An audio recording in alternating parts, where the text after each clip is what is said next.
Donc, je vous invite à vous lever pour chanter un premier cantique. On va le chanter 2 fois. Nous t'adorons, ô Père, dans ton temple.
Merci pour cet amour qui t'a amené jusque sur la croix.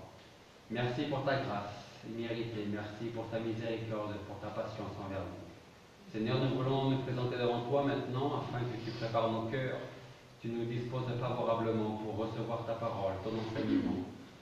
Et je te prie pour que tu utilises Nicolas pour cela, Seigneur. Et qu'à travers ces chants, nous puissions continuer à te louer et à t'adorer, en esprit et en vérité. Et c'est dans le nom de notre Seigneur Jésus-Christ que nous te prions. Amen. Bien, vous pouvez prendre place. Nous allons continuer avec un autre chant dans vos livres. C'est le numéro 176. Le 176, j'ai trouvé la paix profonde, j'ai trouvé le vrai bonheur. Thank you.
une ou deux strophes sur les chants que vous allez pouvoir choisir.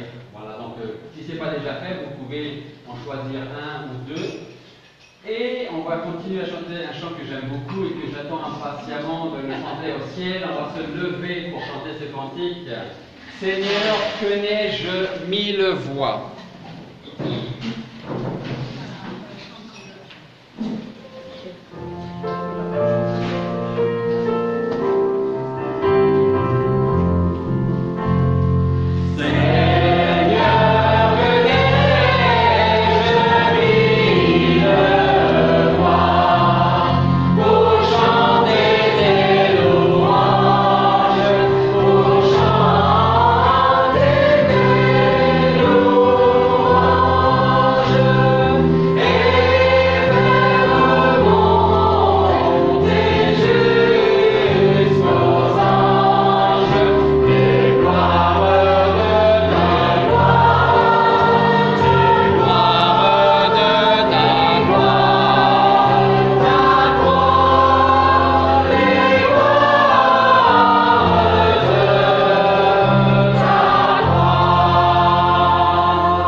On va chanter un autre cantique et ensuite nous recevrons les offrandes. C'est une promesse.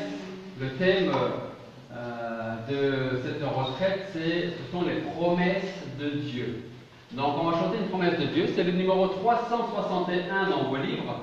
Si vous voulez le regarder, à celui qui sera vainqueur et qui me glorifie, je donnerai, dit le Seigneur, au ciel l'arbre de vie. Le 361.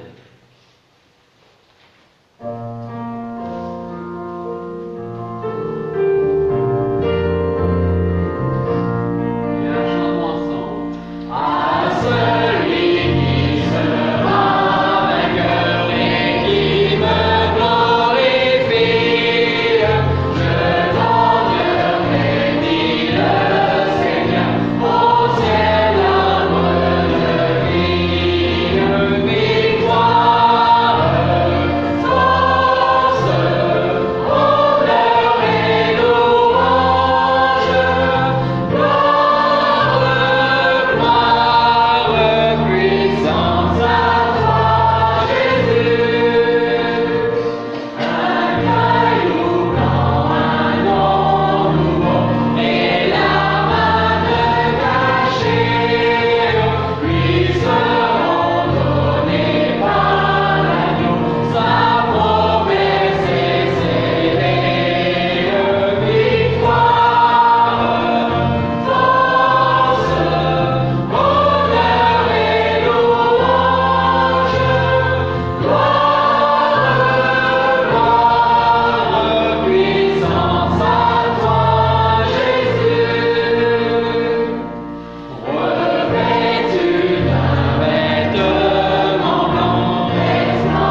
si tu veux m'aider. Puis il y aura Dominique aussi, si tu veux venir pour m'aider à recevoir les réponses. Peut-être que tu devras après passer par là et puis Dominique par là. Viens. Comme ça, ce sera de prendre pour notre prédicateur et sa femme. Voilà. Nous allons prier pour cela et ensuite nous allons continuer à chanter. Prions avant cela. Père Céleste, nous voulons te remercier maintenant parce que nous avons vraiment cette possibilité de chanter ton nom, de te rendre toute la gloire et nous voulons continuer à le faire, Seigneur. Et en même temps, par la foi, nous voulons t'offrir ces offrandes, ces dîmes, Seigneur, parce que tu nous confies nos biens, nos richesses, ce que nous possédons. Tout nous vient de toi, Seigneur, et nous voulons le reconnaître. Nous te demandons donc de pouvoir bénir ces offrandes, Seigneur, ces dîmes, et ceux qui donnent d'un cœur sincère. Et c'est dans le nom de notre Seigneur Jésus-Christ que nous te prions. Amen.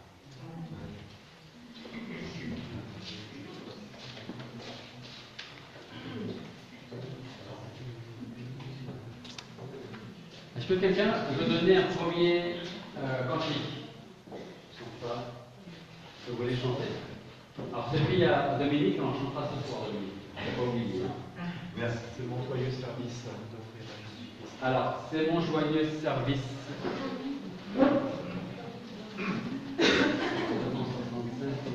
275 dans celui-là, mais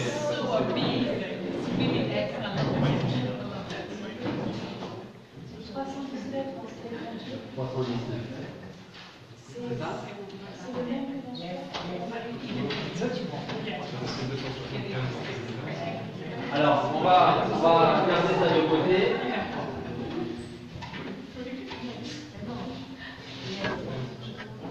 Est-ce que vous avez un autre cantique pour après? Oui, le 2. Le numéro 2, là-dedans?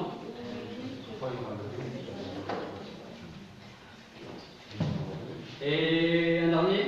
le 23. Ok, d'accord. Le 23.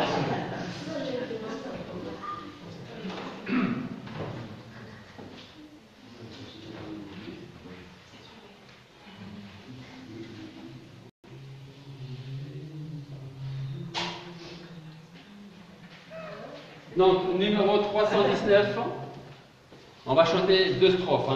319, les deux premières strophes. Entre le 319 et le 23, il y a Le 2. Voilà. 319, c'est mon joyeux service d'offrir à Jésus-Christ en vivant sacrifice mon corps et mon esprit. Accepte mon offrande, bien-aimé Fils de Dieu, et que sur moi descende la flamme du Saint-Lieu. Je vous invite à vous lever pour chanter ces deux strophes de ce cantique.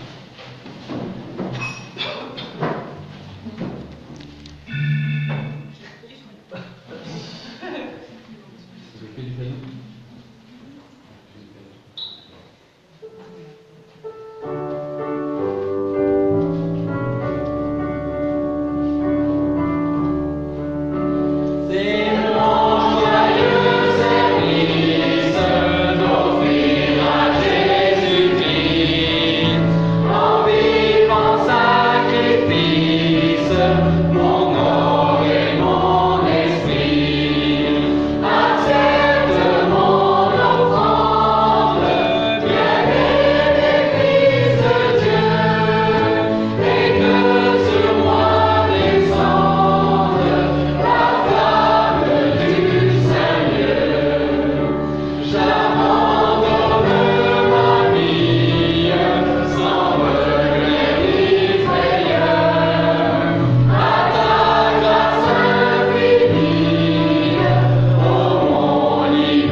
Éternel, nous t'exaltons de concert avec les anges.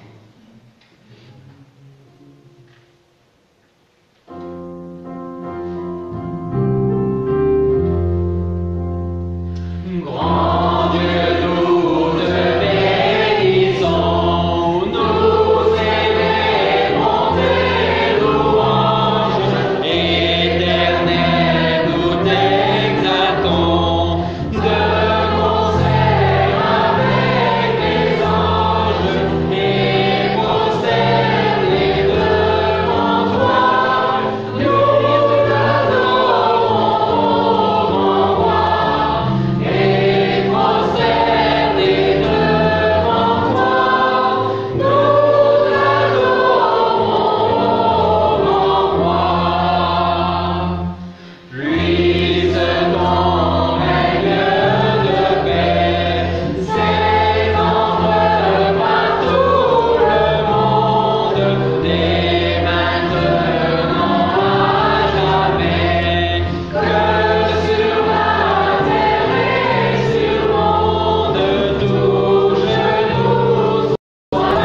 toujours. Sachez que l'Éternel est Dieu, c'est lui qui nous a créés, nous sommes à lui. On va le chanter 2 fois. Nous sommes donc sur le thème les promesses de Dieu sont-elles inaccessibles aux réalités dans notre vie? On a vu hier un petit peu une petite mise au point par rapport aux promesses de Dieu, quelques principes importants, et puis aussi quelques versets que nous avons trouvés dans la parole de Dieu. Est-ce que vous connaissez ce livre? Alors je ne suis pas là pour faire la publicité pour les éditions Vidar. Après tout, c'est pas moi à faire ce genre de publicité, mais est-ce que vous l'avez déjà, vous le connaissez, vous l'avez déjà eu entre les mains? Alors, les éditions Vidar ont créé ce livre par une édition qui était anglaise, donc une copyright, une version anglaise, donc ils ont fait ça en l'an 2000.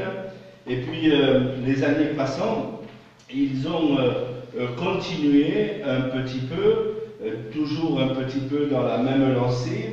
Alors, ils ont fait promesse de la Bible pour lui. La parité est passée par là, quelques années plus tard, toujours dans la même édition, promesse de la Bible pour elle.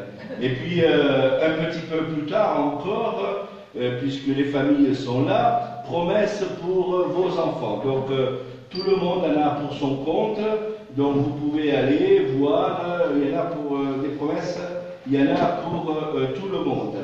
Alors, comme je le disais hier, les promesses sont dans la parole de Dieu, elles sont au cœur de la Bible, et nous avons, c'est vrai, dans la parole de Dieu, des promesses qui sont là pour nous, afin que nous puissions les récupérer, et on s'aperçoit, autant dans l'Ancien Testament, que le message que Dieu a prononcé, le message que Dieu a annoncé, tout le message sont des promesses parfaites de sa part, pour nous, pour l'humanité. Elles sont des promesses infaillibles. Et malheureusement, bien souvent, même chez les chrétiens, on a un petit peu une confusion par rapport au message que Dieu a annoncé dans la parole de Dieu, même si son message sur certains points est clair, eh bien il y a un petit peu de la confusion parfois en tant que chrétien. Il y a un fossé qui se creuse en ce que Dieu dit et ce que nous sommes en tant qu'êtres humains,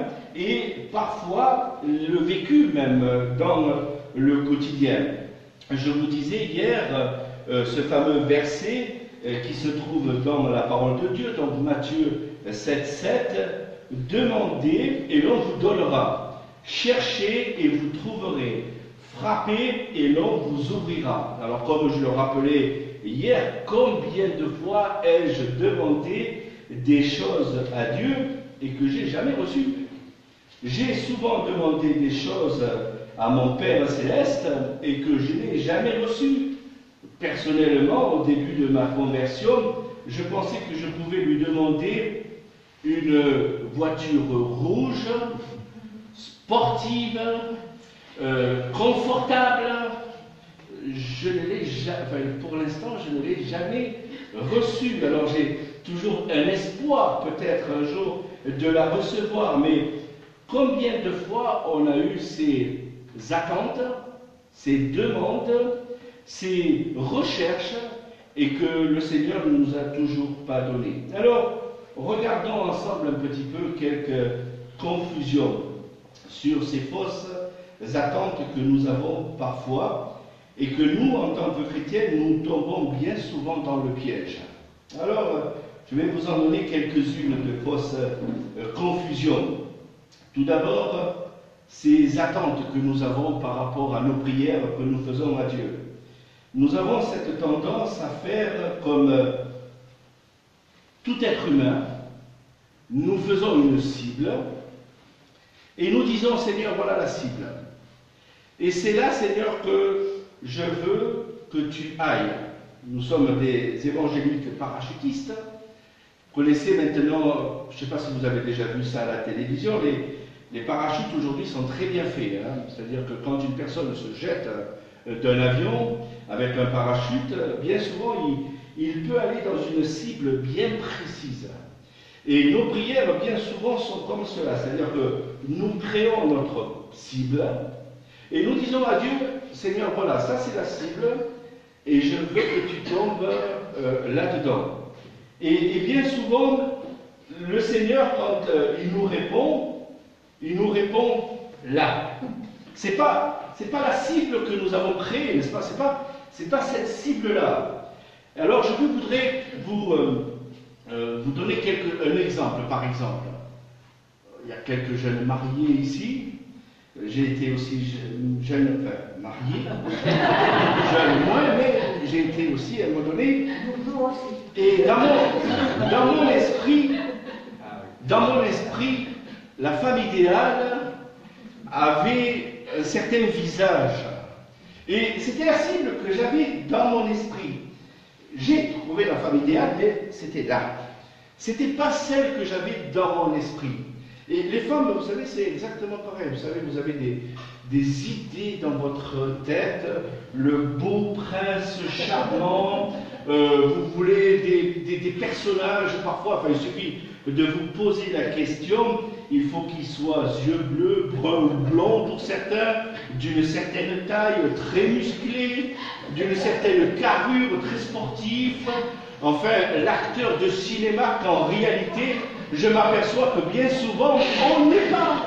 Personne n'est Brad Pitt. Enfin, en tout cas, il n'y en a qu'un seul qui est Brad Pitt ou George Clooney. Enfin, il n'y en a qu'un seul en réalité. Mais on a de ces attentes, parfois, on présume dans notre esprit, voilà la cible que je veux. Et Seigneur, voilà, c'est ça que je veux pour moi. Et c'est comme, par exemple, nos circonstances. Quand on a une circonstance difficile, on se dit, voilà Seigneur, ça c'est la circonstance, je voudrais que tu la changes, mais alors, dans l'immédiat, de suite, maintenant, comme si j'allais dans un supermarché, je prends ce que je veux dans ce supermarché, je veux que tu changes cette circonstance, ma condition est difficile, je veux que tu la changes tout de suite. Ça c'est ce que nous avons dans notre tête. Mais bien souvent, ce n'est pas toujours comme cela. On pense rouge, Dieu pense vert. On pense blanc, Dieu pense noir. On pense violet, Dieu pense rose.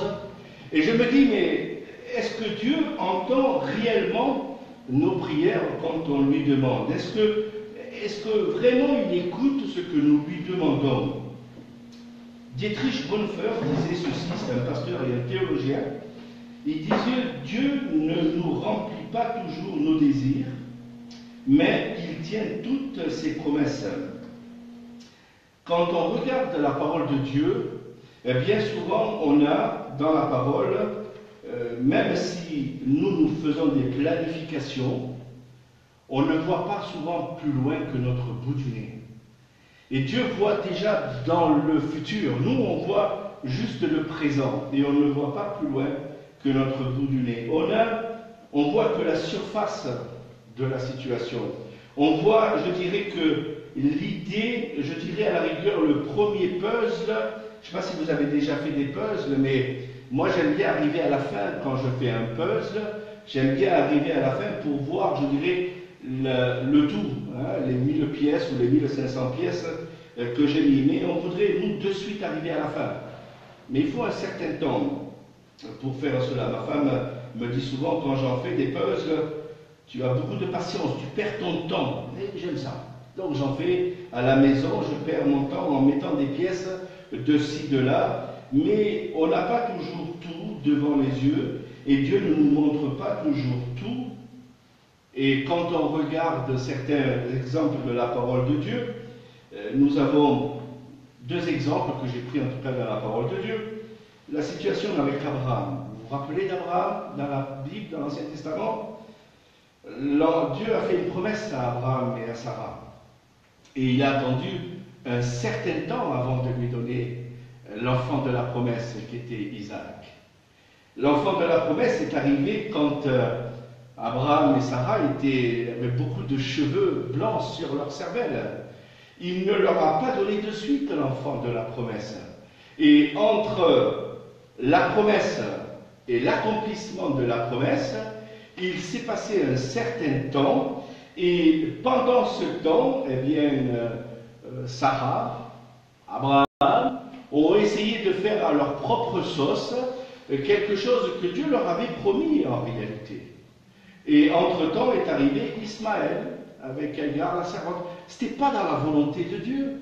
Dieu leur avait donné l'idée que c'était eux qui allaient avoir l'enfant de la promesse. Et petit à petit, les années passèrent, eh bien, ça n'a pas été comme on le demandait, ou on le désirait, ou on avait dans la tête certaines choses. Et Abraham a fait, comme ça, a fait un petit peu ce qu'il voulait. Mais Dieu a dit, et il a accompli à un certain temps. Il fallait que Sarah et Abraham arrivent à un certain âge pour avoir l'enfant de la promesse. Et je crois que bien souvent, c'est ce que nous pensons dans notre esprit. Voilà, Seigneur, ça c'est ma cible. Et je veux que tu tombes là. Ça c'est ma prière. Je veux que tu arrives là. Et bien souvent, le Seigneur arrive là. Alors on se dit, est-ce que j'ai mal exprimé? Est-ce que ma méthode de prière n'est pas bien faite? Est-ce que j'ai dit quelque chose que j'aurais pas dû dire? Est-ce que j'ai pas prononcé? Est-ce que j'ai pas dit la bonne prière comme j'aurais dû le dire? Et pourtant Dieu accomplit sa promesse dans la parole de Dieu comme dans notre vie. Il a dit qu'il marquerait de la fidélité et il est fidèle vis-à-vis de nous. Il a dit d'autres choses, mais en même temps nous devons aussi nous rappeler que le Seigneur n'est pas à notre botte. Et que bien souvent, nous avons des idées par rapport à ce qu'il peut accomplir dans notre vie. Et bien souvent, c'est à côté.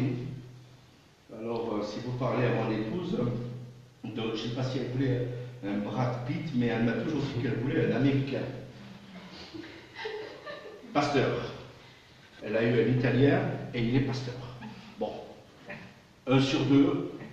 Mais au moins, elle a eu une partie, n'est-ce pas? Et à la base, je lui ai dit, je l'ai rassuré, j'aime les Américains. Donc déjà, ça l'a un peu rassuré. Mais en attendant, n'est-ce pas, c'était des idées qu'elle avait. Elle se forgeait des idées dans sa tête. Et le Seigneur avait un autre plan pour elle par rapport au personnage qu'elle allait lui mettre à côté. Un deuxième exemple dans la parole de Dieu, c'est l'histoire de Joseph. Moi, je trouve cette histoire passionnante. Et quand on regarde dans l'Ancien Testament cette histoire, la première fois que j'ai lu cette histoire, j'ai trouvé cette histoire injuste. Quand j'ai regardé cette histoire, je me suis dit, mais les frères qui vendent le Joseph, il va se retrouver en prison, c'était injuste ce qui lui était arrivé. Et regardez ce que la parole de Dieu dit, et j'ai trouvé ça intéressant quand la première fois j'ai lu ce texte. C'est dans Genèse chapitre 45, et je me dis, mais Joseph ne connaissait pas cette affaire. C'est-à-dire que ce que Dieu avait prévu pour la nation d'Israël, c'est-à-dire dans le futur, et chapitre 45 de la Genèse, versets 4 et 9, nous dit ceci: Joseph dit à ses frères, approchez-vous de moi. Et ils s'approchèrent, et il dit, je suis Joseph, votre frère, que vous avez vendu pour être mené en Égypte. Alors vous pouvez imaginer un peu la situation. Hein. Alors on pourrait se dire, Joseph aurait pu les mettre en prison, et il a fait un peu certaines choses, un peu pour les titiller au début. Mais à un moment donné, il a voulu être au clair avec eux. Verset 5, maintenant, ne vous affligez pas et ne soyez pas fâchés de m'avoir vendu pour être conduit ici, car c'est pour vous sauver la vie que Dieu m'a envoyé devant vous. Voilà 2 ans que la famine est dans le pays, et pendant 5 années encore, il n'y aura ni labour, ni moisson. Dieu m'a envoyé devant vous pour vous faire subsister dans le pays et pour vous faire vivre par une grande délivrance. Ce n'est donc pas vous qui m'avez envoyé ici, mais c'est Dieu qui m'a établi père de Pharaon maître de toute sa maison et gouverneur de tout le pays d'Égypte. Hâtez-vous de remonter auprès de votre père, et vous lui direz, ainsi a parlé ton fils Joseph, Dieu m'a établi Seigneur de toute Égypte, descendant vers... Et Dieu prépare d'avance des choses merveilleuses dans le futur, et nous pensons parfois que, voilà, ça c'est ma cible, Seigneur, et je veux que tu tombes là. Mais Dieu connaît toute votre vie depuis le début jusqu'à la fin. Et il sait ce qui est le meilleur pour vous. Et bien souvent, nous ne connaissons que, je dirais, une partie de notre vie, celle que nous vivons dans le présent, mais je ne connais pas ce qui va se passer demain dans ma vie. Par contre, Dieu sait ce qui va se passer demain. Et je crois que nous avons aussi besoin de nous rappeler ce texte dans Ésaïe 55, versets 8 et 9, car mes pensées ne sont pas vos pensées, et vos voix ne sont pas vos voix, dit l'Éternel. Autant les cieux sont élevés au-dessus de la terre, autant mes voix sont élevées au-dessus de vos voix, et mes pensées au-dessus de vos pensées. Vos pensées ne sont pas les pensées de Dieu. Vos idées ne sont pas les idées de Dieu. Dieu a quelque chose de bon pour vous. Dieu a un plan merveilleux pour vous. Même si votre vie est difficile aujourd'hui, Dieu a un plan merveilleux pour vous. Et je pense que nous avons besoin de nous le rappeler dans notre quotidien. Le meilleur n'est pas ici-bas sur cette terre. Si vous pensez que le meilleur est ici, c'est la cible que l'être humain se fait. Vous savez, beaucoup d'êtres humains pensent que le bon est ici. Moi, le bon, il n'est pas ici. Quand j'ai accepté Jésus-Christ dans mon cœur, j'ai eu cette promesse, car Dieu a tant aimé le monde qu'il a donné son Fils unique afin que quiconque croit en lui ne périsse point, mais qu'il ait la vie éternelle. J'ai accepté Jésus-Christ et j'ai accepté aussi le Graal. J'ai accepté d'être en présence de Jésus dans l'éternité. Mon espérance n'est pas ici-bas sur cette terre. Ma cible, on pense qu'elle est ici, mais ma cible, pour le Seigneur, la cible, elle est dans l'éternité. J'aime Jésus et je sais qu'un jour je serai en présence de Jésus. Deuxième cause de confusion, qui est tout aussi importante, c'est les mauvaises interprétations que nous faisons par rapport au texte de la parole de Dieu. Alors bien sûr que nous devons interpréter la parole de Dieu. Bien sûr que parfois il nous arrive de se dire, mais voilà un message qui a été donné à Abraham à un moment donné. Dieu lui a dit de partir de Ur en Chaldée, et il lui a dit d'aller dans la terre promise. Moi je me souviens, je vais vous raconter une petite histoire. Quand j'ai reçu l'appel pour aller à l'Institut biblique d'Agrange, j'ai eu le même appel qu'Abraham. J'étais à Draguignan, donc j'étais pas en Ur en Chaldée, j'étais à Draguignan dans le Var, et le Seigneur me disait, pendant un temps, Nicolas, tu dois aller dans la terre promise qui est Algrange. Je ne sais pas si vous connaissez Algrange. J'ai vécu là-bas pendant 3 années à Algrange. C'est pas du tout la terre promise. C'est pas du tout la Costa Brava.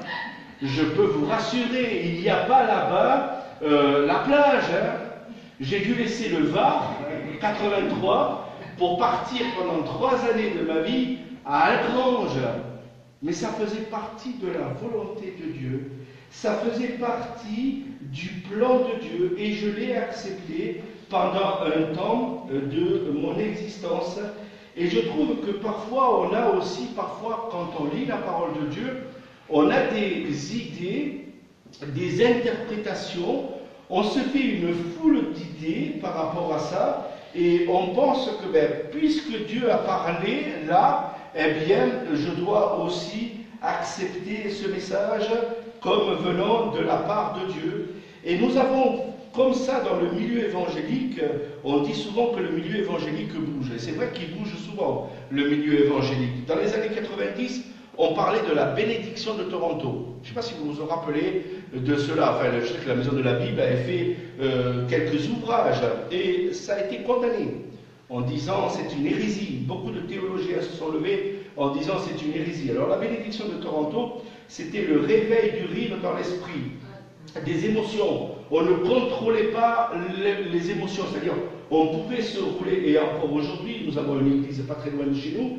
où les gens peuvent se rouler par terre, délire, culte personnel, ils se vérité. C'est la santé parfaite, la richesse parfaite. Il cite Abraham. Abraham a été béni de Dieu, et bim, un verset de la Bible.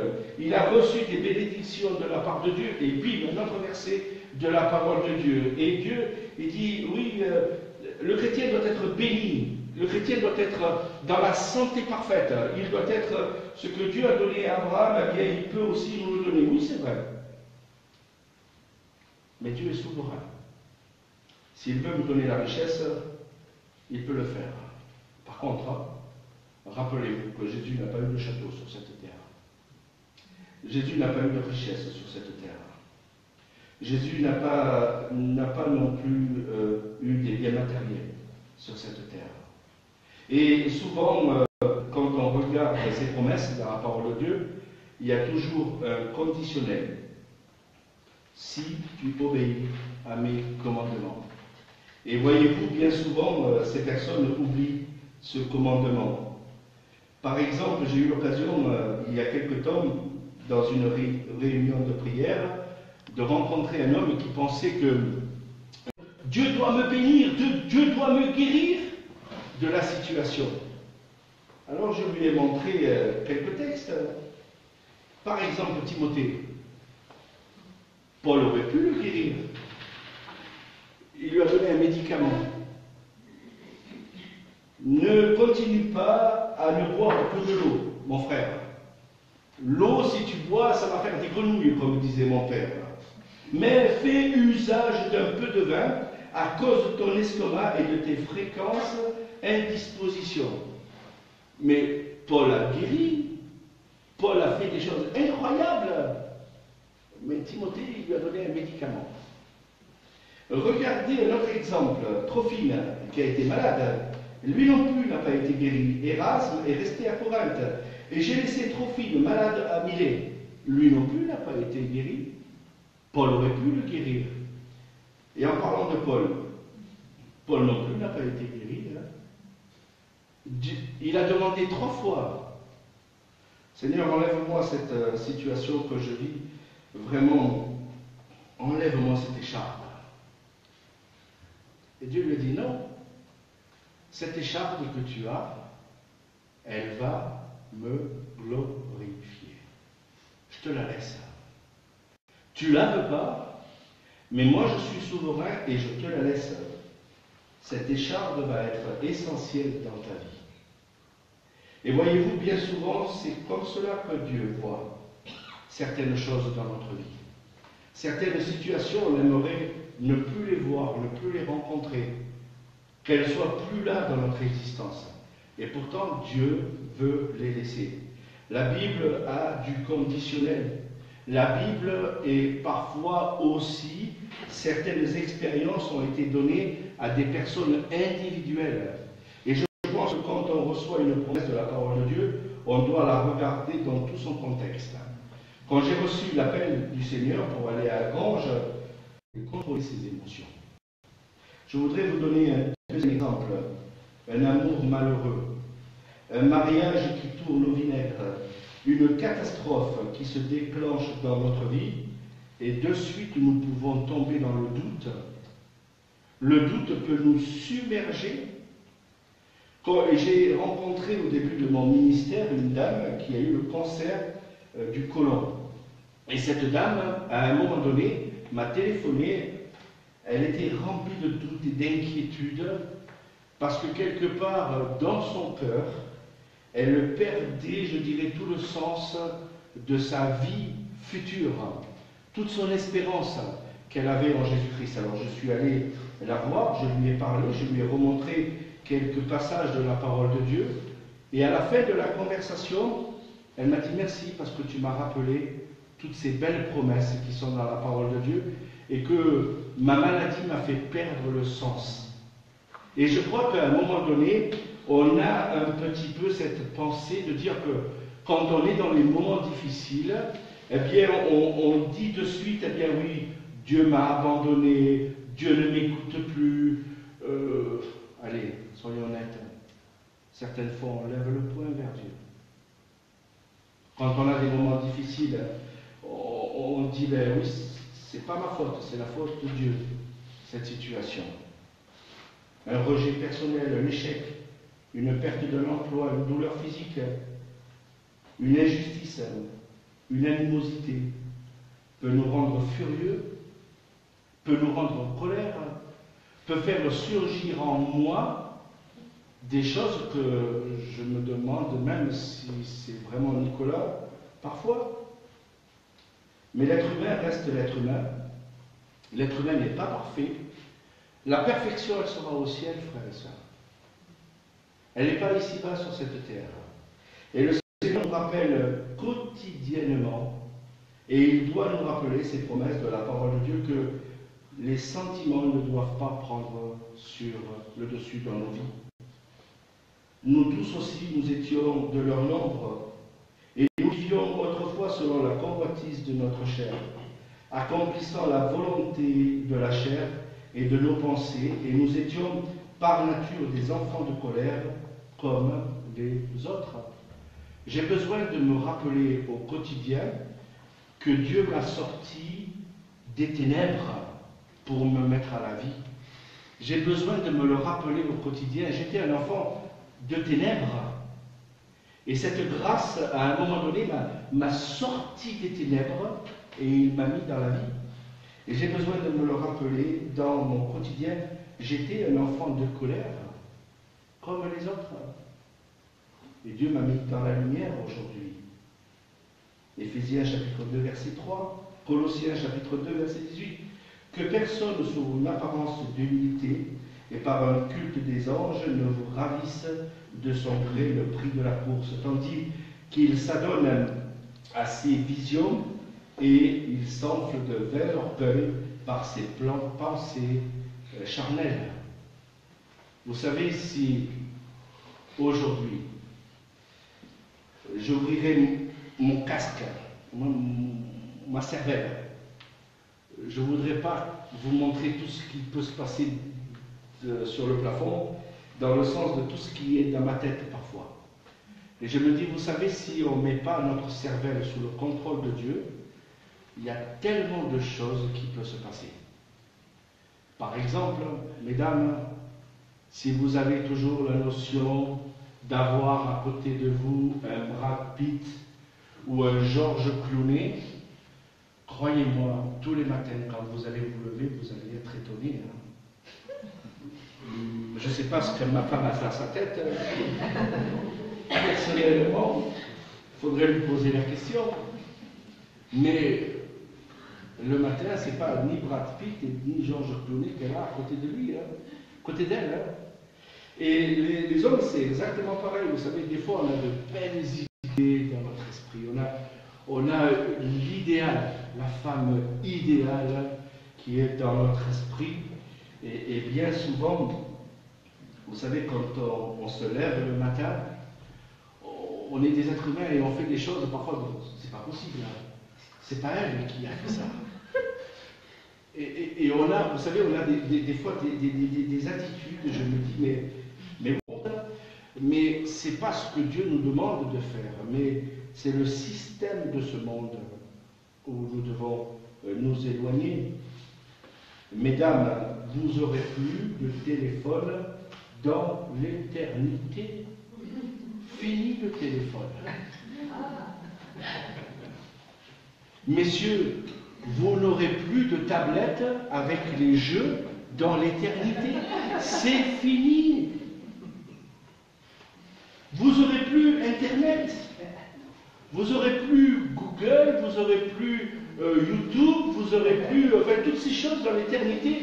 Vous n'aurez plus, aujourd'hui elles prennent énormément de notre temps, en oubliant même l'essentiel. avec le Seigneur, de lire la Bible. Et ça prend tellement de notre temps, ces choses-là, qu'on en oublie l'essentiel, de prendre du temps avec la parole de Dieu. Dieu veut contrôler notre tête, notre cœur et notre pensée. Quatrième conclusion, c'est la mémoire qui nous fait défaut. Alors la mémoire, j'avoue que j'en perds parfois, ça m'arrive de perdre les clés, mon porte-monnaie, mon ceci, mon cela. J'ai même oublié, de temps en temps, elle est là, elle peut témoigner, mon épouse, j'ai même oublié de dire une fois chérie, ou pour les Anglais, honey, c'est ça que vous dites, c'est miel, j'ai bien le souvenir dans mon esprit, c'est très joli en anglais, honey. Mais des fois on en oublie les anniversaires, les fêtes, d'appeler son épouse quand il y a un moment particulier, ou oublier la liste des courses, ou oublier le rendez-vous qu'on a dans le quotidien. Avec la mémoire, vous savez, on a cette tendance à oublier plein de choses. Alors il y a une maladie, c'est l'Alzheimer, et bien souvent on se dit non, je ne voudrais pas arriver à cette limite-là. Je ne voudrais pas arriver à cette limite-là. Mais en attendant, on oublie que Dieu est fidèle.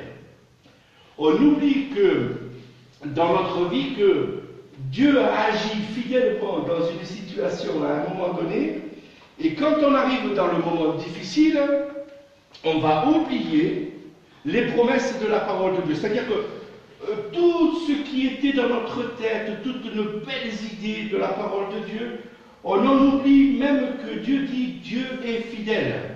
Et moi je me dis bien souvent, voilà une maladie qui prend le dessus dans notre milieu évangélique. On en oublie même de se lever pour aller au culte le dimanche matin.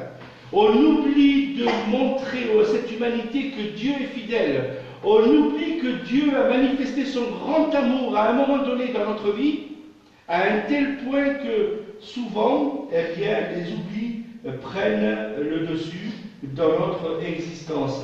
Et ça nous fait perdre toutes nos responsabilités parfois, d'oublier simplement que Dieu est fidèle. On en oublie même de pardonner. Demander pardon, aujourd'hui, c'est quelque chose de très difficile. Vous savez, pardonner dans la parole de Dieu, Dieu a placé un chiffre qui est impossible. Vous le connaissez, ce chiffre que Jésus a dit? 7 fois, 77 fois, il faut demander pardon. Je ne sais pas si vous avez déjà essayé de pardonner 7 fois, 77 fois dans votre quotidien. Mais c'est impossible. C'est impossible. Jésus a mis la barre haute. Par contre, il a dit, vous devez pardonner. Parce que si vous ne pardonnez pas, ben Dieu le Père ne vous pardonnera pas. La barre elle est haute. C'est vrai que la barre elle est haute. Mais vous devez pardonner. Parce que Jésus a demandé que vous devez pardonner. C'est dur parfois de tourner la page. Je suis d'accord avec vous. C'est dur de tourner la page. Mais vous devez pardonner. Le Seigneur vous demande de pardonner. Le Seigneur nous demande même de confesser vos péchés. Vous n'êtes pas des êtres parfaits. Vous n'êtes pas des personnes parfaites ici-bas sur cette terre. Vous devez confesser vos péchés. Confesser vos péchés implique que parfois, eh bien, nous devons nous humilier devant Dieu. On n'aime pas, l'être humain est orgueilleux, vous savez. Le cœur humain est tellement rebelle qu'il a eu besoin de Jésus-Christ sur la croix pour prendre notre place. La croix, c'est nous qui la méritions. Ce n'est pas le Seigneur Jésus-Christ. Et nous avons besoin de nous le rappeler. Laissez-moi vous rappeler un verset qui se trouve dans la parole de Dieu. Si nous confessons nos péchés, il est fidèle et juste pour nous les pardonner et pour nous purifier de toute iniquité. Si nous disons que nous n'avons pas de péché, nous le faisons menteur, et sa parole n'est point en nous. Mes petits enfants, je vous écris ces choses afin que vous ne péchiez point. Et si quelqu'un a péché, nous avons un avocat auprès du Père, Jésus-Christ le juste. Il est lui-même la victime expiatoire pour nos péchés, non seulement pour les nôtres, mais aussi pour ceux du monde entier. Oui, nous devons confesser nos péchés. Nous devons demander parfois pardon à Dieu. Nous devons aussi parfois demander à Dieu pardon de notre manière de vivre, de nos attitudes qui n'ont pas toujours glorifié, de notre manière de vivre parfois qui n'a pas toujours été à sa gloire. Nous devons lui demander pardon parfois. Alors, oui, Dieu tient ses promesses, et je continuerai à vous le montrer durant les 2 autres prédications, mais attention aux fausses attentes. Attention aux cibles que nous mettons parfois. Parce que ces cibles, c'est nous qui les inventons.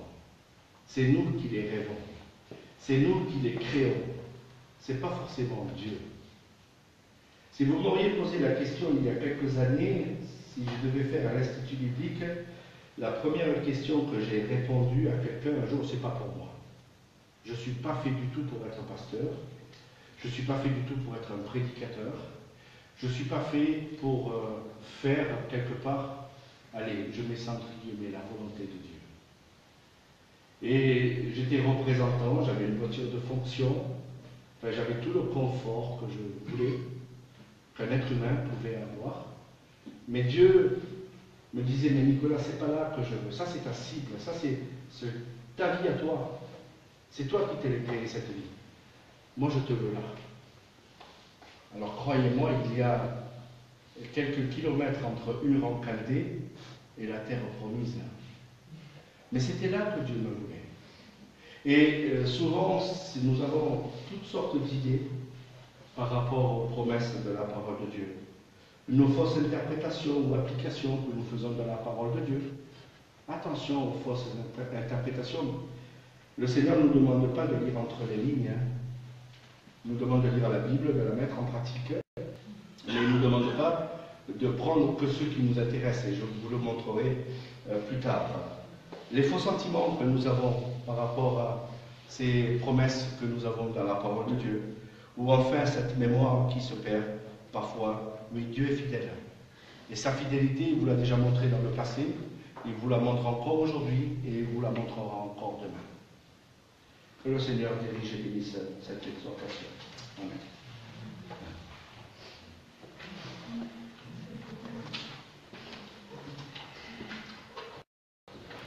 Merci beaucoup Nicolas. On aura les autres prédications ce soir à 18h et puis demain à 10h. Je voudrais, qu'on est assez nombreux ce matin, savoir si quelqu'un voudrait, à travers ce qu'il a déjà entendu entre hier soir et ce matin, apporter un petit témoignage, partager quelque chose. Le Seigneur, oui, effectivement, moi aussi j'avais ma cible ici, mais c'est plutôt là que le Seigneur voulait que je sois. Je voudrais savoir si quelqu'un voudrait partager quelque chose. Très court.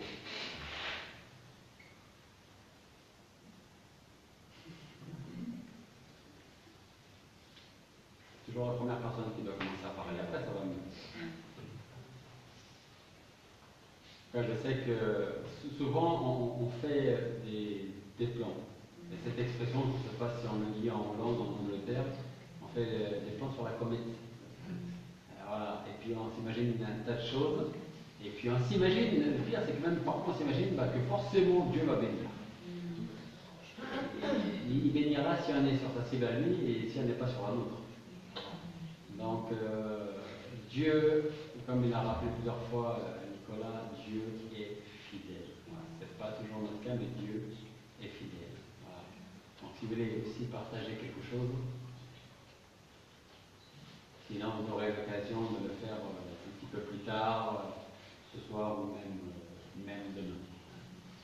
Voilà, donc je tiens à remercier ceux qui nous ont suivis sur Facebook. Et pour ceux qui le veulent, on se donne rendez-vous à partir de 18h pour la suite des prédications. Voilà. Je vais demander à un de nos Oui, une vas-y. gestion à faire, c'est-à-dire quand on demande conseil à des hommes de Dieu, à un, à deux, et qu'on en fait à sa tête, eh bien on subit des conséquences. Voilà, simplement ce que j'ai à dire. Comme on le sait, on récolte ce que l'on sème. Et parfois, vouloir en faire qu'à sa tête, c'est peut-être oser dire moi je sais mieux que Dieu ce qui est bien pour moi. Voilà. Je sais mieux que Dieu le chemin que je dois prendre, je sais mieux que Dieu parce que, ou peut-être parce qu'on a été, selon nous, déçus de Dieu. Selon nous. Et franchement, vous savez, qui n'a jamais dit, qui n'a jamais pensé, je suis déçu de Dieu. Même certainement le meilleur chrétien a dû un jour se dire ça, à tort, parce que mes plans ne sont pas vos plans, mes pensées ne sont pas vos pensées. Voilà. Et nous, on veut prendre la place de Dieu pour que nos plans deviennent ses plans et que nos pensées deviennent ses pensées. Merci Dominique. Peut-être quelqu'un d'autre? J'ai commencé, Dominique a suivi, ça sera peut-être plus facile.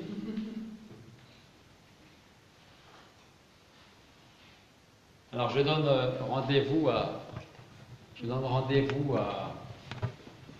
ceux qui nous suivent, s'ils le peuvent, à 18h pour la suite des prédications.